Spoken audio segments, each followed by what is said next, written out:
আজকের এই বন্ধুদের মহামিলন মেলায় উপস্থিত থাকতে পেরে আমি অত্যন্ত আনন্দিত এবং নিজেকে সৌভাগ্যবান মনে করছি। প্রথমেই আমি ক্ষমা চাচ্ছি এই কারণে যে আমি অনেক দেরিতে এসেছি। আমার আসতে আসতে প্রায় 2:45 বেজে গেছে। আমার গায়ে গেঞ্জি না দেখে যারা হতাশ হয়েছে তাদেরকে আমি বলতে চাই, গেঞ্জি গায়ে না থাকলেও হৃদয়ের ভেতরে যে 87 পার্মানেন্টলি লেগে গেছে, বাইরের গেঞ্জি দিয়ে সেটা প্রমাণ করা যাবে না। প্রিয় বন্ধুরা, আমার সুযোগ্য সাধারণ সম্পাদক আকমাম হোসেন আমাদের এই সংগঠনের ব্যাকগ্রাউন্ড সম্পর্কে ব্যাখ্যা করেছে। আমি অত্যন্ত আনন্দিত এবং সৌভাগ্যবান। তোমাদের সবার ভালোবাসায় 2 বছর আগে তোমরা আমাকে সভাপতির দায়িত্ব দিয়েছিলে। আজ এই তোমাদের সামনে দাঁড়িয়ে বলতে চাই, 2 বছর আগে যে সংগঠন শুরু করেছিলাম, বোধহয় সেই শুরু করাটা বৃথা যায়নি। যশোর শহরের বিভিন্ন থানায় 87 বন্ধুরা একত্রিত হতে পারছে, আমরা সবার সঙ্গে পরিচিত হতে পারছি, এটাই আমাদের সবচেয়ে বড় পাওয়া। পাশাপাশি আজকে এখানে আরো কয়েকজন বন্ধুর সঙ্গে পরিচয় হয়ে ভালো লাগলো। একটু আগে বক্তব্য দিয়ে গেল আমাদের খুলনা বিশ্ববিদ্যালয়ের অধ্যাপক। তো এরকম বিভিন্ন জায়গায় আমাদের অনেক বড় বড় পদে বন্ধুরা আছে, এটা সত্য।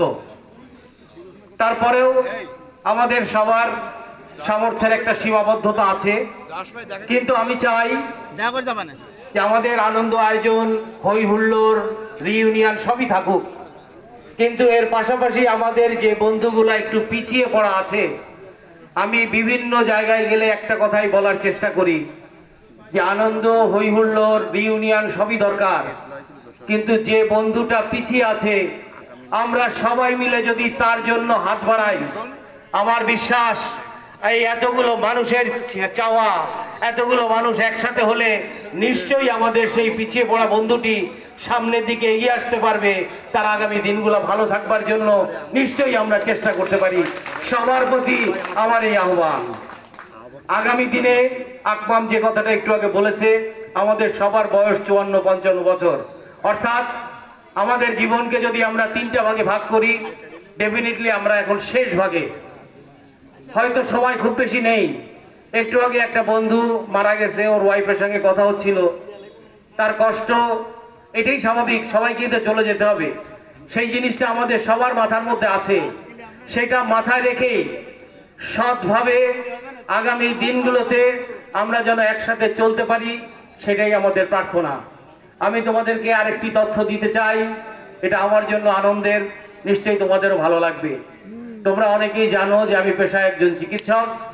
আমি ঢাকা পিজি হাসপাতাল, যেটা বাংলাদেশের সবচেয়ে বড় হাসপাতাল, আমি এক সময় সেই হাসপাতালে চাকরি করতাম।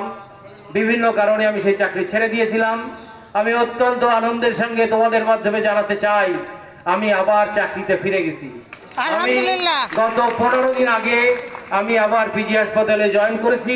তোমাদেরকে জানানোর উদ্দেশ্য একটাই, সেটা হচ্ছে যে যদি কারো কোনো বিপদ আপদে আমি পাশে থাকতে পারি, যেহেতু আমি পিজিতে আছি এবং জানো যে অনেক জটিল পেশেন্ট থাকলে সাধারণত পিজিতেই যায়, তো আমি যেহেতু ওখানে আছি, আল্লাহর রহমতে সেই সামর্থ্য এখন আমার হয়েছে যে যদি কারো কখনো কোনো স্বাস্থ্য সম্পর্কিত বিপদ আপদ হয়, আমি সেখানে তোমাদের পাশে থাকব, এই কথা আমি দিচ্ছি। পরিশেষে বন্ধুরা, বক্তব্য দীর্ঘায়িত করে আমি আর বিরক্তি ঘটাবো না, শুধু এইটুকুই বলতে চাই যে বন্ধুদের এই মিলন মেলা, বন্ধুদের এই আত্মার সম্পর্ক সারা জীবন বেঁচে থাকুক। আগামী দিনে আমরা একজন আরেকজনের হাতে হাত ধরে জীবনের শেষ দিন পর্যন্ত যেন পার করতে পারি, কারো বিপদে আপদে আমরা যেন কাছে এসে পাশে এসে দাঁড়াতে পারি, এই প্রার্থনা রেখে তোমাদের সবার সুস্বাস্থ্য, দীর্ঘ জীবন কামনা করে শেষ করছি। আসসালামু আলাইকুম, সবাইকে ধন্যবাদ। SSC 87 জিন্দাবাদ।